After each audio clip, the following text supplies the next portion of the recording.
Welcome to High Noon, where we talk about controversial subjects with interesting people. And I'm so happy to have Peachy Keenan back. This time you get to see her face doxing herself. Last time we had her on to talk about that book behind her, Domestic Extremists, which you should definitely go and buy and read if you haven't already. She also has a very popular Substack, popular Twitter account. You may have seen her various hilarious cultural commentaries in all sorts of places. But welcome, Peachy Keenan, back to High Noon. Thank you so much, Inez. I'm so glad to be here. So I actually wanted to jump into something that you've been typically hilariously writing about and talking about on Twitter/X, which is this whole planes falling out of the sky phenomenon. So if people haven't been paying attention to the latest scary stuff on the internet, there has just been a series of close calls of especially air traffic control problems with planes, bits and pieces falling off of planes. We had an incident where a Boeing plane, the bolts on the door weren't strong enough or weren't in place. And the door opened mid-flight, causing an emergency landing and I believe deaths, right? Alaska, no deaths, no injuries. They got lucky. That's good. Yeah. But then there was another viral story just a day or two ago where there was a flight actually to New York coming in, and a passenger, this is the scariest part of it, a passenger noticed that there were missing bolts from the plane, alerted a crew member, and the flight was canceled. That's right. So nobody else noticed, just the passenger. So what's your theory on why nothing works up to and including airline travel? Yeah, thanks DEI, right? Everyone's blaming DEI, which I think is definitely one of the reasons for all this, but I think it's actually a lot worse than that. There's a lot of factors. Just this morning, it was reported that on January 20th, a Delta flight out of Atlanta was taxiing on the runway and the front wheel rolled off right before it started making its roll to take off. And they alerted, oh, by the way, we just saw your tire roll off. The wheel literally rolled off the plane, and they had to cancel the flight and reschedule it. So the first trigger of all this is yes, in fact, DEI is an issue. I was tweeting a lot about the head of the FAA Civil Rights Division or whatever, who's the person who makes sure that DEI is being practiced all over the FAA, which means air traffic control, which means TSA, which means all of those rules, not pilot hiring per se, but everything else, the infrastructure. And he's a white male. So it's oh, wow, how did a white male get to run all this? But he's actually an albino, blind, and gay. So he checked off. So he's a white male. That sounds like a movie, right? If somebody Tom Wolfe were to write a satire of what the only, I don't know, that just seems like something out of a novel, right? Yes, the head of the diversity department is white, but that's because he's an albino, right? And he's blind, and he's gay. Right. So don't worry. Yes, he's white, but he has at least three DEI check boxes solid. He's good, right? He's blind. That's solid for entrance to a mid-tier UC these days. Yeah, exactly. He would definitely get into UCLA. But the thing about him being blind is so funny because he really doesn't see color. So then how does he do the diversity quotas, the hiring quotas? So there's been a lot of close calls, like you said. There was one in Austin, which had a couple that were tied to one specific air traffic controller who on the weekends is a Black Lives Matter spoken word slam poet. And and his day job is air traffic control at the Austin airport. And so there's a lot of people talking, well, is he qualified? Oh, the air traffic control test back in Obama's day was too hard.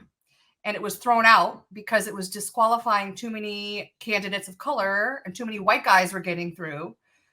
And so they changed the test. And now the test is all about, how do you feel about diversity? So there's that going on. The supplier who makes the plug door and who actually makes the fuselage for the Boeing 737s, including the door plug that flew off over Portland and sucked out some phones, but didn't suck any people out, luckily. Although it would have sucked people out if they had been a little bit higher. If they'd been a little bit higher, human beings would have been torn out of their seats and sucked through that window, 100%, which has happened before a couple of times in our history. And so it turned out the maker of that airplane, the Spirit Aerosystems third-party vendor, their website is just all diversity. It's just pride flags and women only divisions. And in fact, all 4 bolts of that door were not installed.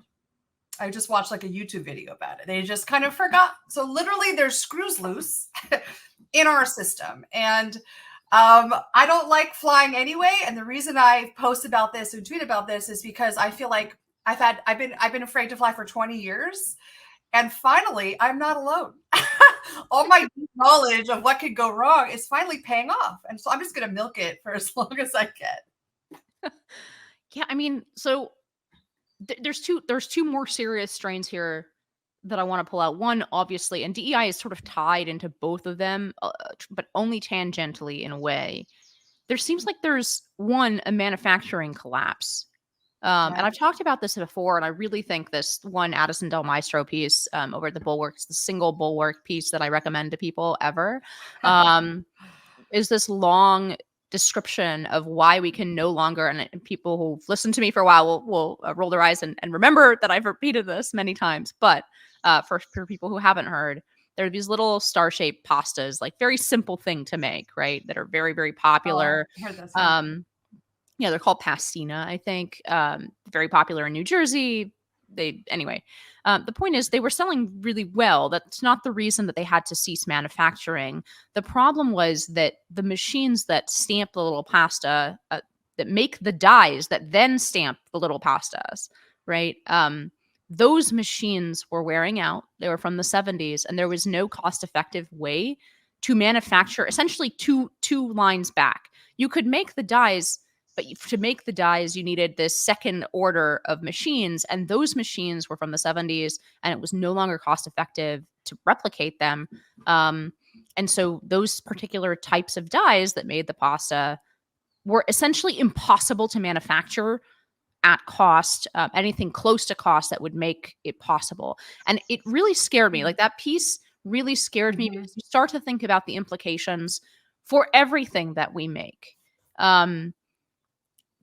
Not just that the machines that are directly involved are now in China, but the machines that make those machines are often decades old. We don't really have a cost-effective way of making them again. And furthermore, and this goes to the second piece that I want to pull out, there is a crisis of knowledge of how to make these things. Right. That you can't find people who know at cost. Like, these are the sorts of things, yes, you can learn from scratch again. We're not stupider than we were, although if we continue with DEI, we might be. But like, we have lost the technical knowledge. As a civilization, our knowledge, collective knowledge, is contracting. And that's such a terrifying idea, right? That we are in this contraction of civilizational knowledge. And I think it's going to get, I don't think it's going to be a smooth and slow contraction to the point that we're not like with Pastina, that we're not really noticing it. We're going to have a very specific drop off when all the boomers retire. And believe me, I've complained about the gerontocracy and politics, et cetera, et cetera. I do think culturally the boomers were, not all of them obviously, but like the zeitgeist of the boomer generation was very much the kernel of a lot of the cultural problems that we get to. So I'm no, like, I guess, cheerleader for the boomer generation, although of course I love my parents. There are many boomers that I love. No, I'm legitimately worried what's going to happen when all the boomers retire and we're essentially left. Gen X is very small. We're essentially, millennials are a generation of people who don't know how to do anything, like anything concrete. What is going to happen? And I do think we're going to start having bolts falling out of things. Yeah, there was that great article, The Competency Crisis, that a lot of people were talking about. And then I was tweeting about, we're going to miss the boomers when they're gone. And obviously people, we hate them, let them go. But they are, whether you love them or not, they are eventually fading out. But they're really the last generation that knew how to like make things with tools and metal and machinery. Like not everything can be digitized, guys. Like some things require this kind of like esoteric old knowledge that, as you said, is not being handed down. And even worse, the pastina pasta example can be replicated now. That's happening in a lot of different industries, and it's happening in places that have much higher stakes than just making star-shaped pasta. And I'm sure you know about what's going on with like our ICBM missile like readiness. Like we have all these ICBMs that we've been building since the 1950s, and they're stored in big underground, places in like Montana and in Wyoming or wherever, and they're ready to fire. If we're ever in World War III, these are the only weapons that we have that will maybe save our lives. Like I don't want them ever to be used, but I don't know. I guess it's good they're there as a deterrent, right? Through peace through strength. But I've been reading article after article about how the men who knew how to kind of update the ICBMs, because they have like nuclear stuff in them, like, I don't know, plutonium or whatever. They have like nuclear cores. They have to be like updated. They have to be maintained. It's like very difficult to keep these ancient, they're now like 40, 50 years old, to keep them ready. And the guys who know how to do it are like dead. They're like gone. And the new guys don't know how to do it. And then the things you need to fix the missile or to update the missile or whatever, we don't even have them anymore. There are things we don't even know how to, we don't have them, and no one knows how to make the parts. And so literally, I would say, and they're saying some estimates are very high, like a large portion of our ICBMs, intercontinental ballistic missiles, like nuclear warheads essentially, are literally obsolete. Okay. And who knows that? Does China know about that? Like, people know, enemies, that we cannot, like the pastina machine is one thing, but like we can't make a nuke. And that's a good deterrent to have. Like if we didn't have those nukes, we would already, I think, have been nuked long ago. But so the boomers are gone. We're not passing on knowledge. No one knows how to like run a machine anymore. And yes, over time, I think within the next 20 years, we're going to see breakdowns of big systems. Airplane manufacturing might be one that's kind of first, because that's such a busy industry they get so much wear and tear on those planes. But we're going to see like city water systems, sewer systems. The supply chains are kind of broken everywhere. Like, I don't know. I can't make my own airplane. Like I can grow some tomatoes, but in terms of like self-sufficiency, I can't like make my own sewer system. So we might be in for a wild ride. Yeah, I mean, this contraction of knowledge and lack of passing it on. I mean, look, I'm all about bagging on the institutions. I think they're right. Their trust in the institutions have rightly, gone into the toilet. But it really highlights the danger, or at least the downsides. There's a reason that successful civilizations have strong institutions, because there needs to be a way of passing knowledge that is more than one can derive sui generis in a single lifetime, right? That is, in some ways, that's literally the definition of civilization, right? That we don't have to do everything ourselves and therefore stay on a subsistence level, the whole pencil thing, right? Which is usually used as an example about global like globalism and global trade. But you could just as easily take that example and say, if you had to do each step of this yourself, we wouldn't even have a pencil. Right? It's just Right. You revert to a pre-civilizational state where everybody is responsible for themselves.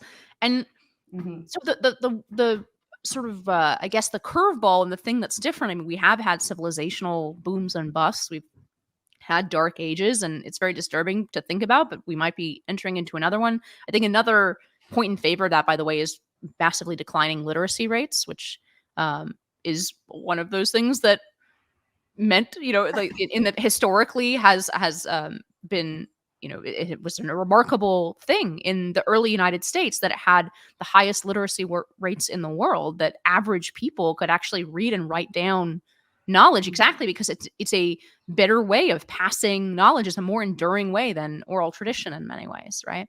In any case, the curveball here, I think, and this is sort of this is definitely somebody what I would call a techno optimist like Richard Tanania, right? Is just our few brilliant people can invent so many AI tools that can replicate all of this for us that essentially we don't need competency. So even in the case of the planes, so Richard has advanced the argument, no, actually we won't see an increase in accidents or incidents or, God forbid, plane crashes, because essentially the technology is getting better and better and better. And we can put idiots in the cockpit and we can have idiots turn the screws, and yet we will just invent such a technologically sophisticated plane that you really don't need anyone at the end of the day to turn the screws right. And while I'm sort of unconvinced by that argument, it's not something to totally dismiss. I mean, I had a friend in who worked in a nuclear submarine running the nuclear engine of the submarine, and he used to describe it as invented for geniuses, for morons to operate. And I mean, you have to consider that. Like, but that's also a very dystopian and depressing future where you have a handful of brilliant people who essentially know how to program the AI, and everyone else is an illiterate, drooling idiot who doesn't even have the bare competency to create and turn a screw. Yeah, the argument, I saw something today about the missing screws in the Virgin Airlines plane that was leaving England, heading to New York. And a passenger looked out the window and saw 4 screws missing.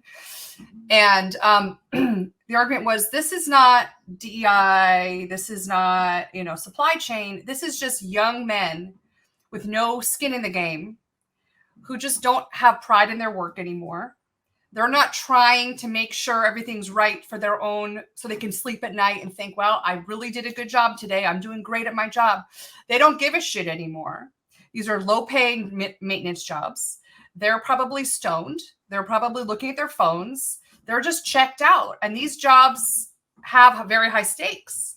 That's the problem. So you put idiots in those jobs, people who don't care, who are just punching a time card and hate their lives, who have no pride in their jobs. These are, okay, menial labor, blue collar labor, but people used to take pride in their work product, in putting in a good day's work and getting those planes safely to where they're going, planes full of, women and children. And now no one cares. And I think that's another problem, that we have a young population that is drooling idiots. And I don't want a drooling idiot to be the one making sure that the wings are screwed onto the plane. I would rather that person, he doesn't need to be like a high IQ genius, fine. But I would want that person to at least have pride, or to at least make sure, be checking all the boxes and making sure, being careful about things. And then the other argument against Hanani's argument is that, yes, AI will make flying safer.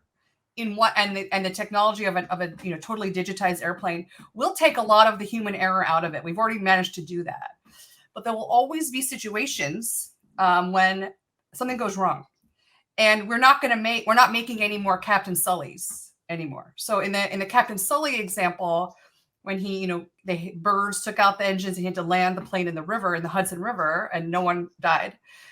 No one will ever be able to do that again. God forbid that ever happens. That plane is going diving right into the ground. So what you want in an emergency, you want, a Chuck Yeager type. What you're going to get is not going to be that kind of person. I listened to the cockpit recording of the Alaska plane when the door plug flew off at 16,000 feet or whatever, and it was chaos. And it was depressurized, and the force was so strong that it actually blew open the cockpit door and tore off the first officer's headphones, which is the only way that they can hear what's going on, right? Like, it was total chaos in the cockpit. But when I listened to the recording of the pilot, a female pilot, communicating to the female ground person, the pilot was in a full state of panic. Like, it was like how I would be in that situation, okay? I would be in a full, like, she was almost crying. She forgot what city they were going back to. She kept requesting diversion to Seattle and then saying, I mean, Portland. I mean, she was unbelievably terrified. You could hear it in her voice. And then just contrasting that with how Captain Sully sounded when he said we're going to be in the Hudson. You know, it's night and day. So, I mean, I choose, I want to return. Okay. Now we can't, there's no going back. So we're going to just have, we are, I think, going to have some more disasters despite the safety of the machine, of the digital technology.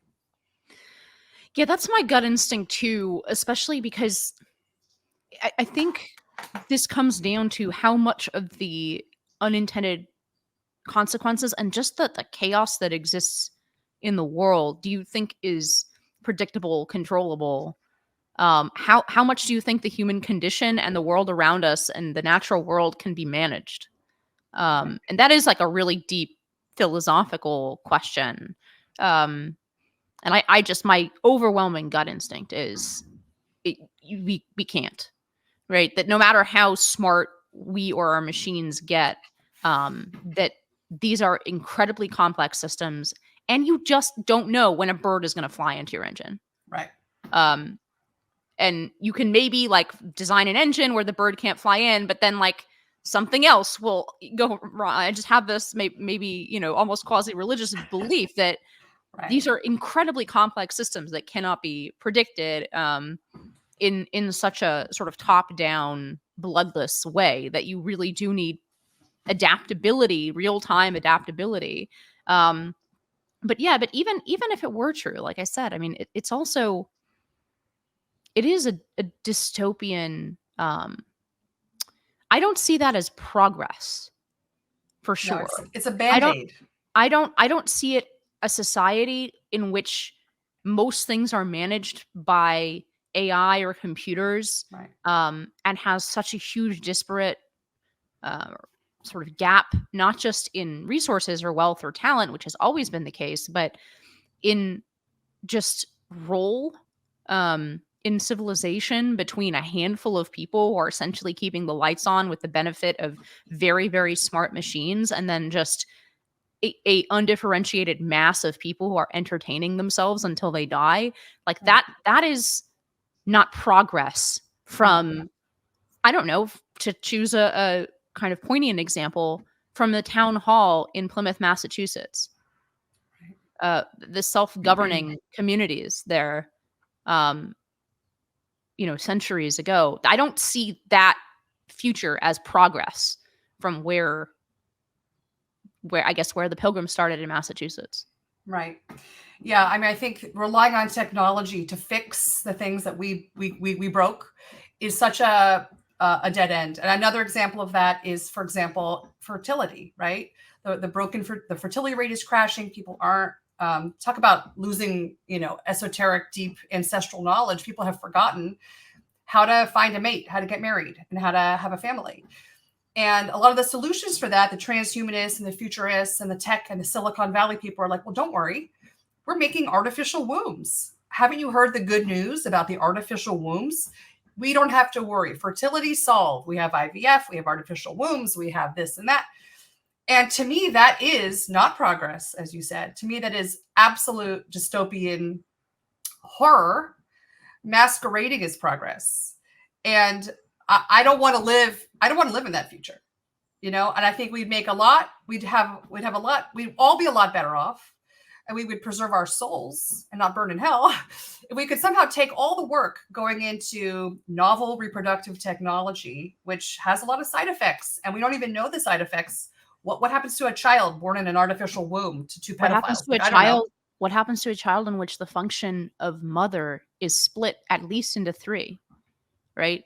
Genetic mother, natal mother, I guess you could say, the woman who carries the child. And as we know, a tiny percentage of the biological processes that happen during that period, right? But we know that there are thousands of very intricate connections formed between the mother and her child while the child is in utero. And then the social function of mother, when those three are three different women. Right. And then some children go through that process and they end up with no woman that they call mother. The word mother doesn't exist if they were purchased by a single male or a male couple. So we don't even know the ramifications of that yet. And, you know, then we introduce artificial wombs, and someone could potentially have, and these are coming, I've been assured by the tech people that these are coming. So within 5, 10, 15 years, a single person could buy embryos, could make their own embryos from various egg donors, and have a room filled with artificial wombs, 20, 30 babies. I don't know. There's no limit. We have no laws about this. And that's being described as great progress. And that's going to save humanity. This is going to save our population from declining. And I think all that effort, all that technology, all that money, the human manpower there, what if we could just divert that into encouraging people, finding ways for young people to afford to raise their own family? I mean, that to me seems we'd be a lot better off. And but we're hurtling towards literally a brave new world. Yeah, that really, I do wonder how much of this comes down to sort of pre-political gut instinct, because I've had the same experience as you have, where like tech people, and maybe we will chat. I wrote a piece, if anybody is interested in first things about Palo Alto, Silicon Valley, the Silicon Valley ethos. But I have an instinctive reaction that this is dystopian, and as you say, even like bordering on horror. Yeah. And I know there are a lot of people who don't. They just don't. Like, they hear what we just said and they're excited. Right. This thrills them. I guess I watched Jurassic Park too many times, Right. It's too scary. Like, and there's the Uncanny Valley aspect of it, which I think is real. I mean, I feel like I would be able to tell if someone was a replicant easily, or like a robot, or like a non-human or whatever. I don't understand how people can't tell the difference between AI generated and not. Like, it's so I know obvious to me. I both totally visually agree. And in writing. Like, I can immediately tell. And it's not because it's technically wrong or whatever, but there is something missing. I took a quiz, and I do think some of it is like the equivalent of being a digital native. Like, we won't be quite AI natives, but I feel like the people 5 or 10 years younger than us will even more easily be able to tell between AI and not. But like, I took a quiz of different sentences or tweets, I think it was, like, written by AI and written by real people, and it was so clear, it was so obvious to me. But because of that, there is that like uncanny aspect to it, and all of the images generated have almost a sheen to them. Right. That is just like, even if they got the right number of fingers and the right number of teeth, like, there's just it's always obvious to me. Whenever I see the image on top of an article, it's AI generated, I immediately know it, as opposed to like a cartoonist. They actually went out and hired someone to do an image. It's just so, yeah, there is that uncanny nature. And I don't know if that's a soul or what it is, but there is something off about a lot that is created, which I'm sure can be, and it looks like it's going to be an incredibly powerful tool. But the question then, I think Spencer Klavan has framed this the best way, which is, if you have a society already philosophically that has reduced man to a type of organic machine himself, then yes, like, we are replaceable by AI. But we're not going to be able to ignore that question anymore. That question of what makes a human being human, and what is the mind? What is the soul? Like, do they exist? How do they interact with a corporeal, or like an embodied nature that we have? These are philosophical and theological questions that, because but I have this overwhelming dystopian, like Uncanny Valley, like recognition that is, again, pre-political. I can't imagine telling Richard Hanania this, by the way, but he would just like assume that we are like religious cultists or something. But I nevertheless, I'm not a very woo-woo person. I don't generally, I'm very like sort of rational based, and I don't go by instinct or whatever, because I don't think my instincts are that great. But this I have like a very strong instinct about, that I'm almost just justifying rationally. Yeah, this is like, I was just reading today about how Elon Musk had a big falling out with one of the Serge, Brin, the Google founder, over AI. And Elon, they had a fight, and Elon was like, no, I prefer humans. I'm a humanist. Sorry, I just kind of think human beings are awesome. And they apparently never spoke again or something, because Sergey Brin was like, full AI will win. Yes, I want it to win. And I think there might be like an economic divide where like the poors, the middle class, have to kind of sate themselves with AI generated everything, AI generated entertainment, pornography, whatever, textbooks written by AI.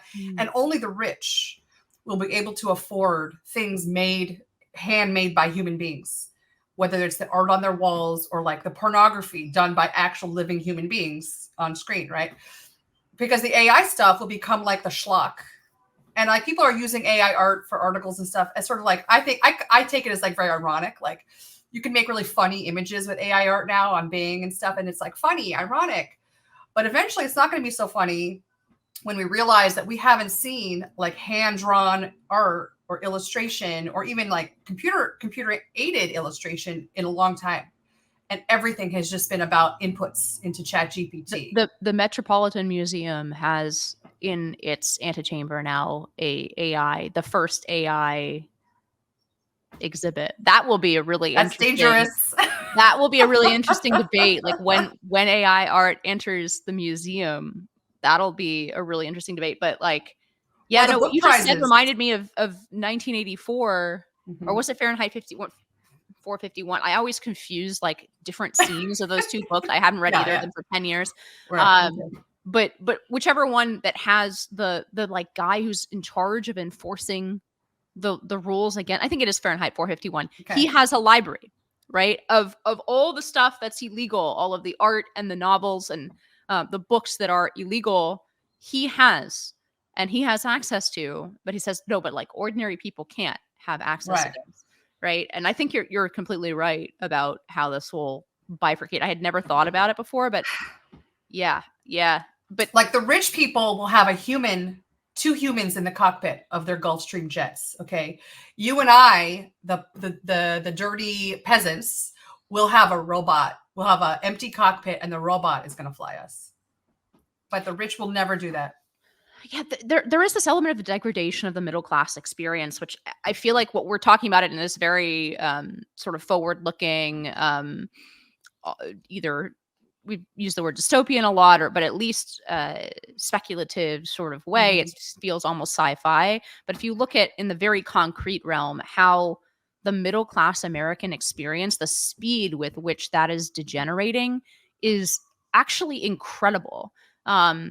Because when we're talking about, we had debates in 2018 or whatever, Oren Cass, who's been on this program, or about looking at the chart and the degradation of the purchasing power of the middle class over time. And then there's some guy at Cato who says, no, that's not true. Actually, we purchase more square footage than we used to with the same amount of whatever. And they go back and forth and they try to describe this thing. And now I feel like the debate is almost over on that because everyone can tell that their middle class experience has degraded so sharply from 2019 to now, right? Not 40 years, not 50 years, not something where you're talking to your parents and they're like, things used to be better back in the day. And you're not sure whether that's nostalgia or whether there's actually some concrete difference or degradation. Here, this is a portion of life that every adult, can actually remember and feel and touch. And I feel like it's night and day. I mean, just using the flying example, not like flying was wonderful in 2019. It was still a piece of crap experience. But the experience of flying in 2023 versus 2019 is night and day. Going to the grocery store in 2019 versus today is different. It is noticeably different. And not because things just cost more, but because, for example, I now take it for granted that when I go to the grocery store, sometimes they just won't. I'm not saying they're out of things the way they were during the pandemic or something like that. But like, let's say you wanted a tri-tip and there's no tri-tip today. You have to get something else. Like that, even that relatively minor change like that. I never even thought about that in 2018 or 2019. I never thought the grocery store is going to be out of the cut of meat that I want. Yeah. Or here's an example as a mother, my whole life and up until the pandemic, you had a sick kid woke up with a fever or rash, some throwing up. and you wanted to have them seen by your pediatrician that day, and that pediatrician visit would be covered by your insurance, right? It's just part of like a well baby thing. And so they would say, oh, yep, come in at 2. We got to get you in. We really want to look at your kid. Like, yeah, we'll be there. I'll come right in. Since 2020, if you have a sick child, and now even now post-COVID, right? Like no one has COVID, okay? At least as far as I know. You call them and you're like, my kid is 103 for 4 days. Like, I need to have them seen today. I want to rule out, meningitis or whatever. There will never be a same day appointment.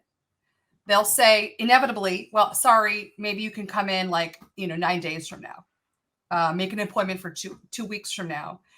And you'll have to say, they're really sick. And they'll every single time, oh, just take them to urgent care. So the local urgent care for the last 3 or 4 years now has been my only pediatrician that we see. And they're not pediatricians. They're just like random ER doctors or physicians. They don't know your kids, and they've never seen us medical before. History of nothing. And they're not like what I grew up with was like an old time pediatrician who had been practicing for 50 years and seen everything. This wonderful, kindly old man. Those guys are gone. They've all retired or died. And the new one is like a 28-year-old resident who has 5 minutes and doesn't know anything about pediatrics. Maybe they do. Sometimes they'll send you to the ER if they're like, oh, I can't stitch that up. But there's no getting into your pediatrician. You cannot see a pediatrician unless it's for an annual checkup. And you have to make that appointment like 6 months in advance just to get in. And I no longer enjoy taking my child for their checkups. I used to look forward to it. Oh, how much do they weigh? Let's check out, make sure they're all good. See how much they've grown since the last time. It was always like fun for me. Now it's this insane mother effing minefield where they try to push like multiple different vaccines on you. What about the HPV vaccine? You have got to get the HPV vaccine. This is your last chance. Well, I don't want to get. Well, what about COVID? Are you up to date on COVID? They're still asking that if you're up to date on your COVID vaccines. Okay. And they wanted, and I just, now I'm so reluctant to go in, especially because a couple years ago, I had to bring my 16-year-old at the time in for his annual checkup. Okay. And the female doctor kicked me out of the room. And I knew vaguely why she was kicking me out of the room, but I was like, well, I want to see what happens. And I knew my kid was like, he'll be fine. He's like a tough guy. And it turns out that what she asked him was, he was in his basketball uniform. And she said, are you comfortable with your gender? And then she proceeded to give him the rundown of how to use a condom, how to prevent STDs. And this is a devout, we're a Catholic family. My children have had sex education from a Catholic perspective, and they're not having sex. And we're trying to raise them in a world where that's something that you're going to wait for. Okay. And she just assumed that, well, of course he's having sex. 15, 16-year-old boy, duh. But let me first ask if he's comfortable with his gender. And so since then, I am like, I don't want to, and they're all like that because that's like the rules now. And later on, she actually admitted to me, we all think, she asked me like my 12-year-old about his gender. And I'm like, why do you do that? I was like, what? Because I had to keep going to her because there's like very few options. And she was nice. I was like, he's a boy. Why do you keep asking children that? Like, doesn't that confuse them? And she said, I'm not supposed to say this, but none of us want to, but we have to do it. We have to ask these questions now.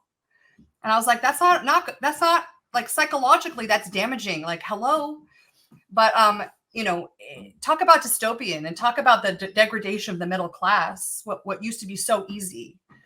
Just getting your kid seen by a doctor in your neighborhood, that's gone. Yeah, I am probably that competency collapse I'm most afraid of in medicine. I have a pretty, and I my husband and I go back and forth about this stuff, but I have a pretty naturalistic perspective generally on medicine, which is not to say I don't use it. I mean, and actually, like, if anything, one of the very sort of few, to me, clear cost benefit analysis positive interventions of medicine were vaccines. And so I was like totally gung ho about taking the COVID vaccine. I was not afraid at all. And then like they blew my confidence in that too. Yeah, no, right. But like, I generally have this perspective that I think we overuse medicine. I mean, I think it's really, really valuable when you really need it. I'm very grateful for antibiotics, for the ability to do surgery under anesthesia, right? You know, people going into shock. I think there have been these enormous. So I'm not like totally woo woo. I don't like, you know, whatever, like treat cancer with rose hips or whatever it is. I'm not like that, but I do have this perspective. Like I take almost no over the counter drugs, almost never. Like I think we're over medicated. It shocks me how many drugs like relatively healthy 30 something people are on in America. I think we're not we are not considering the sort of cost benefit and enough. We're not considering side effects that every intervention has enough compared to just, I mean, this sounds very, very Slavic, I admit, but like just a little suffering, you know, sometimes you just suffer a little and it's okay. But so that's my perspective. And so I've always been a little bit kind of skeptical. I don't go to the doctor as much as people say that you should or whatever. But like, I always felt, okay, well, if something bad happens, like there'll be, you know, I'm very grateful for Western medicine in that sense. And I don't know, especially as like you and I, our generation, and in between, I guess you're technically Gen X and I'm millennials, but like the people as we get older and really do need medical intervention in important ways, the people who are going to be, they're going to have no, pardon my, like no freaking clue what they're doing. They're going to be the drooling idiots. Yeah, well, and that's the loose screws. That is the problem that with this AI model that we're talking about. Like, yes, maybe the AI, you know, will be able to diagnose people, right? But if you talk to any serious older doctor, and I have, you know, both Jared and I have medical people in our families, and we talk to, like, you talk to anybody serious in the medical system from 30, 40, 50 years ago, and they will tell you this is more of an art than a science. Right. There is, yes, there's a ton of science that goes into it, but there's also, to your point about the pediatricians, there's also knowing what's normal for that kid over time, what tendencies, what biological like body tendencies that kid has. Like maybe he has a tendency, you know, to not absorb vitamin D over time, and you shove them outside more. Like there's a thousands, millions of these things that are unique to each person.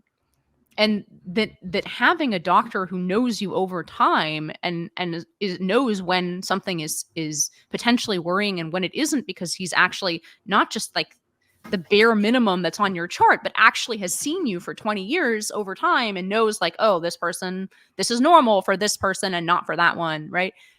Those kinds of things are not replicable.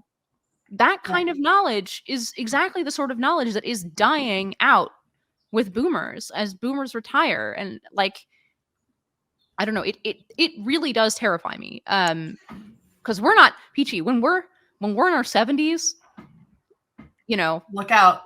I mean, we're just gonna kick off. Like there's not gonna be, they're gonna be like, go to the ER, and the AI is gonna say, you are 79 years old. Bye. and shunt you down to the maid corridor.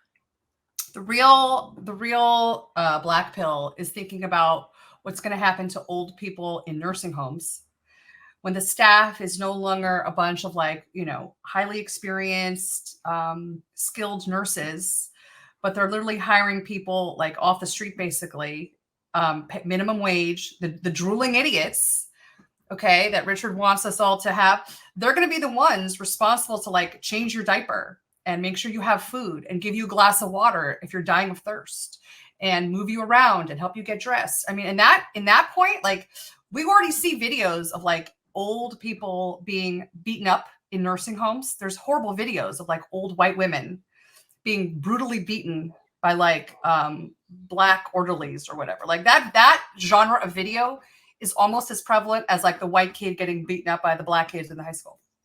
And it's terrifying. And so at that point, like I would say I would prefer an AI robot in my nursing home versus like some sketchy human being who probably hates me and is going to go back and read my tweets. You know what I mean?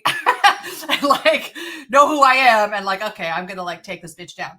I would rather bring me the robot. I'll take the artificial human. What if the robot is programmed to dole out right care on a DEI hierarchy, though.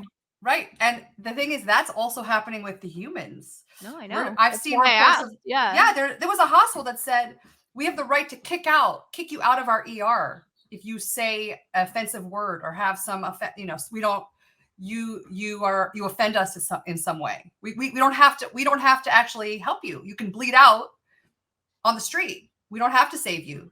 And it used to be like, well, we if a cop finds someone like raping a kid and shoots him, they still have to take that person to the hospital, and the staff in the ER still has to try to save the life of that like child rapist. But now if they like look up your tweets and you like Trump, well, fuck you, like F you, like you're out. Excuse my language. And that's a scary place to think about that we're going. Well, I'm working blue today. Yeah. No, we'll bleep it out. It's okay. Okay, sorry.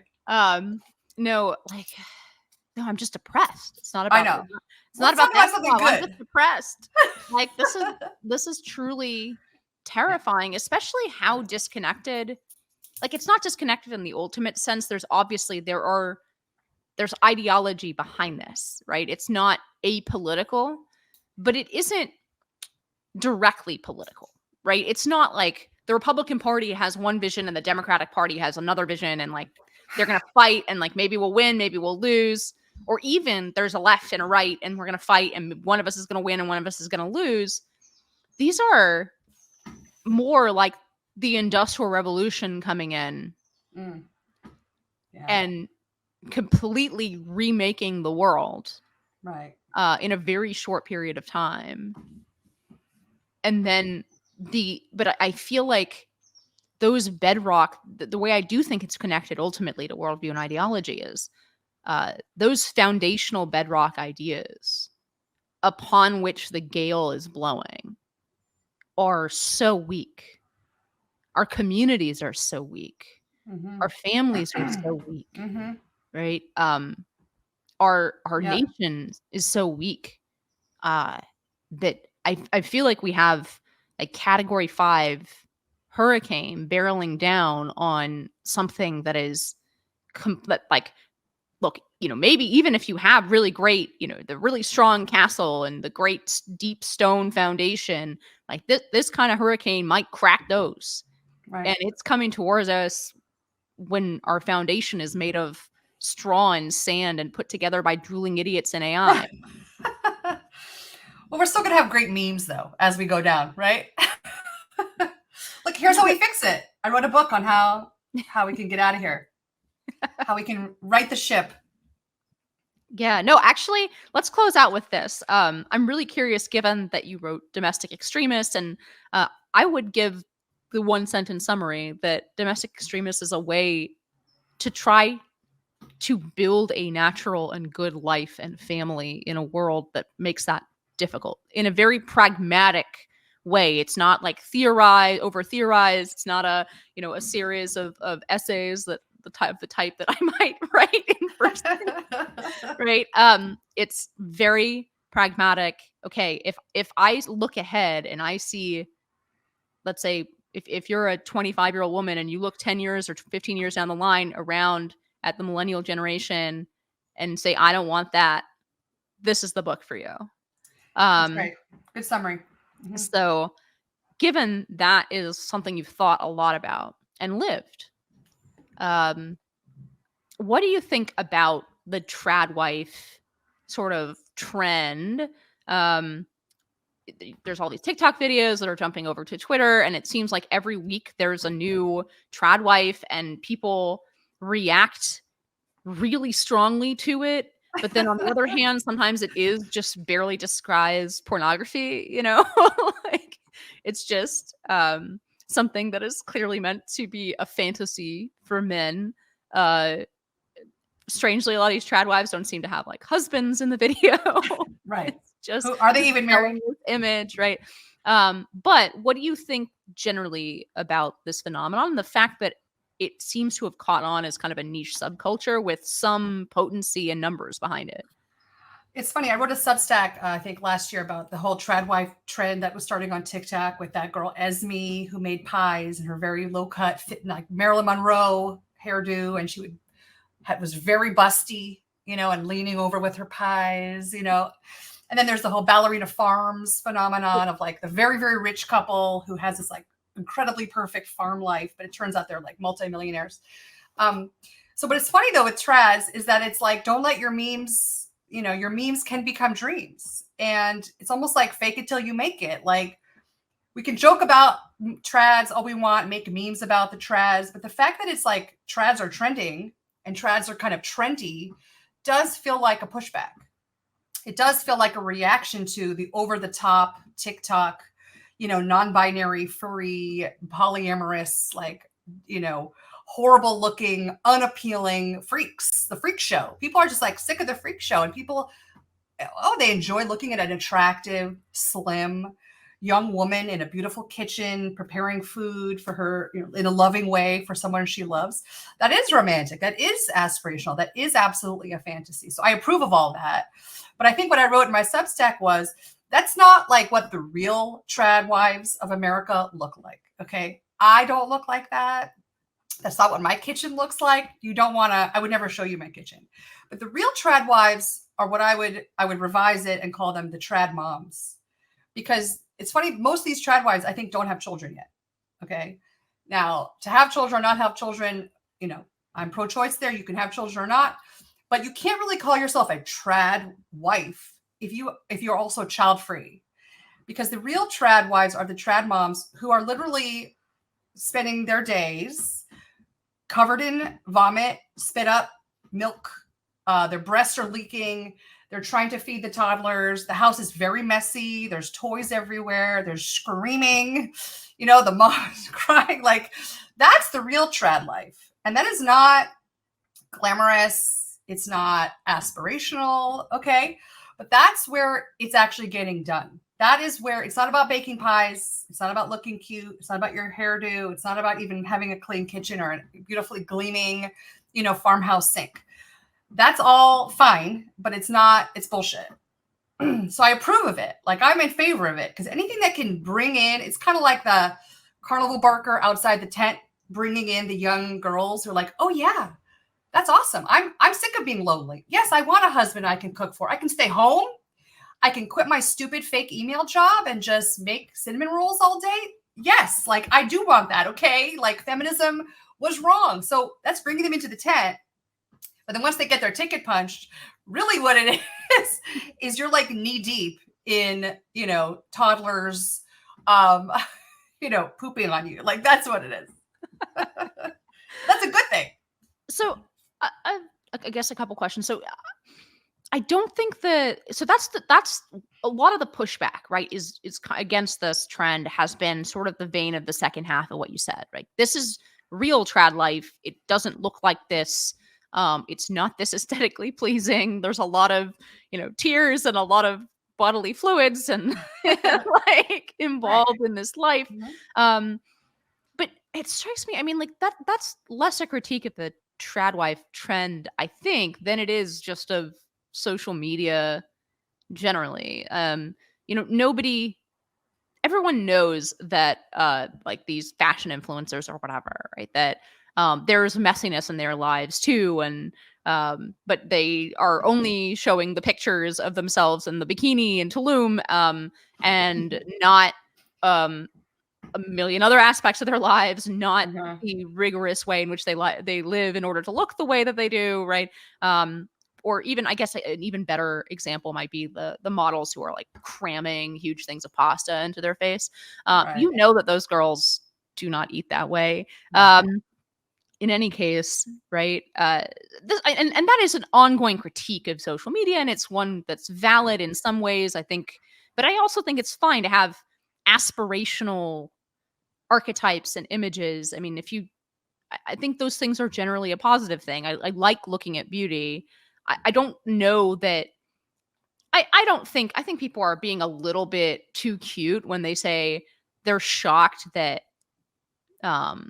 nobody actually believes that there's no messiness going on behind the scenes of ballerina farms, right? The question is, what is aspirational? Is it a model in Tulum, or is it this also like model-esque beautiful woman in her perfect kitchen on her farm. And that's a question of which ideal is being put forward, not is it comparable to the average schlub's life, because in no cases is it comparable, right? So that I think is a little bit overblown. But my question and my sort of objection but I'm not sure how I feel about it, that there is something particularly sort of ick-inducing about commoditizing in this way something that is so intimate and familiar as family relations, as raising children, as the things that you do for your husband in your private home.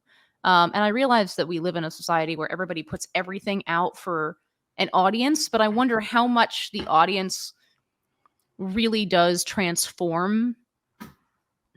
I wonder how much the audience is incompatible with any kind of trad lifestyle, not because of the issue of like, does it really look this way, which we all kind of know it doesn't, but just the act of doing it for an audience, of something that is so intimate.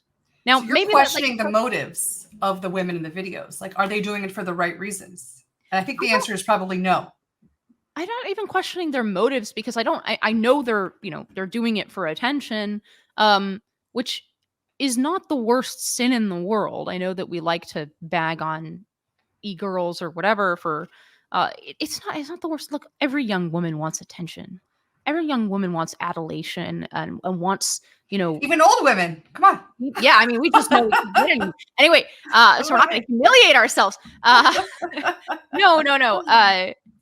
No, but that's like a very forgivable impulse in young women. So I don't even necessarily, that doesn't bother me in itself, at least any more than any other ways in which this could be used. But there is something uniquely icky to me about farming for attention in this way by using those things that should be private, those things that should be intimate. And by the way, I feel very similarly about the video.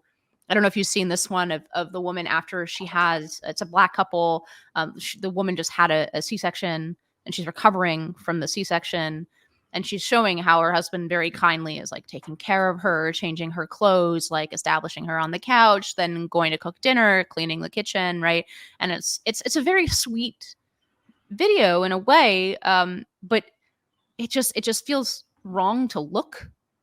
It feels wrong that it was shared with such a wide audience to me. There is intimacy, and I don't mean sex, although you could apply this equally to pornography, but is intimacy something, the thing that is worse to commodify in this way? And is it contradictory to any kind of real traditionalism or tradism to do this for an audience? Yeah, I mean, I think you're right. I think your instincts are right. I think it is contrary. In other words, I wouldn't necessarily want to be the husband married to that woman who's every day I leave for work and she's making cute videos. Okay, like, yes, that would be, maybe it's a red flag. Like, well, how is she going to have time to have the children I want if she's just spending 3 hours doing her hair and doing her set and the lighting for her video? What about school drop off and pick up? Like, there's no way to do both, in my opinion. So that would be I don't think you want to be married to that type of woman. Although, I mean, I guess my husband might say, well, Peachy, if this is the only way to get you to clean the kitchen better and like make homemade pies more often for me, like, go for it, girl. Like, just you do TikTok. Like, maybe it's a trade-off. And maybe that's what I need to do to inspire me to be even more domestic than I am. Yeah, that's why I have regular dinner parties, just so like I have to clean everything. Clean the house. It's like the regular. Right. That's how I keep myself in check. Right. I'll actually put on shoes and like get myself together, and then he'll come home and then but if I video it. So, but no, I don't. I mean, yes, it is contrary to trad, but I think, like you said, just the fusion of, just like being a digital native, there's no line anymore. There's no, what's private is private. what's, render unto Caesar what is Caesar's. There's no more. It's all being rendered unto Caesar, like all of it. Every moment of your life is being rendered to your audience because you can monetize it and it's clicks and, whatever. Okay. Like that's not like, I have a hard time even understanding all of it. So I think it's just, maybe it's trad 2.0. It's like the new trads. Like this is just what they're, and then when they do have a kid, they'll be making the intimate videos of changing a diaper or, nursing, I don't know, like pumping their milk. Like, I don't know how far we're going to go here. Taking care of the episiotomy stitches on their, by the way, I actually think that is worse.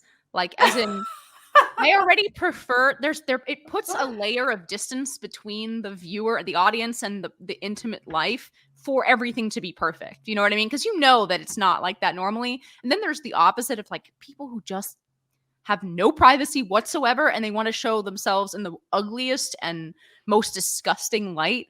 And that's even worse. That's even more right. That's even more like losing that border that you're saying that nobody is going to have anymore between the private and the public. Right. I mean, there's a reason I have a pseudonym.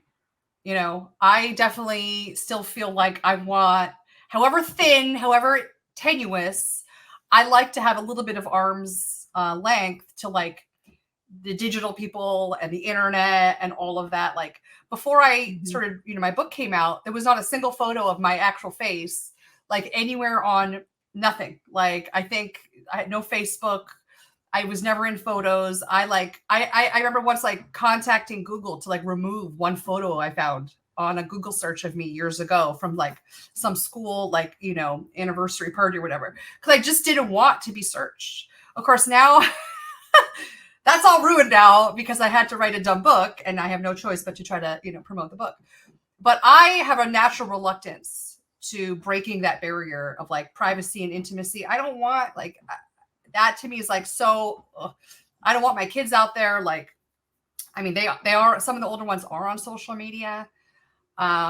It's nerve wracking and I'm worried that like creeps are going to come, but they're just, to them, it's just, well, this is what you do. Like, it's fine. It's just my friends, Mom. Like, don't worry about it. But, yeah, it's a new world. Yeah. Well, if this conversation is any guide, then we have more dystopia to look forward to. Oh yeah, we do. Stay tuned. Well, Peachy Keenan, you can find her work on her Substack. You can also find her work in her book, Domestic Extremist, which really is, I want to reiterate, not just because I blurbed it, but because it really is, it is that pragmatic. If you feel like you like listening to some of this stuff in the world of ideas, but you feel this huge gap between your life and the ideas or the ideals really that you want to pursue in your life, I feel like Peachy Keenan's book, Domestic Extremist, is a very good glue between those two things. Thanks. Thank you so much, Inez. So sweet. Thanks again for coming on. And My pleasure. And thank you to our listeners. High Noon with Inez Stepman is a production of the Independent Women's Forum. As always, you can send comments and questions to inez.stepman@iwf.org. Please help us out by hitting the subscribe button and leaving us a comment or review on Apple Podcasts, Acast, Google Play, YouTube, or iwf.org. Be brave, and we'll see you next time on High Noon.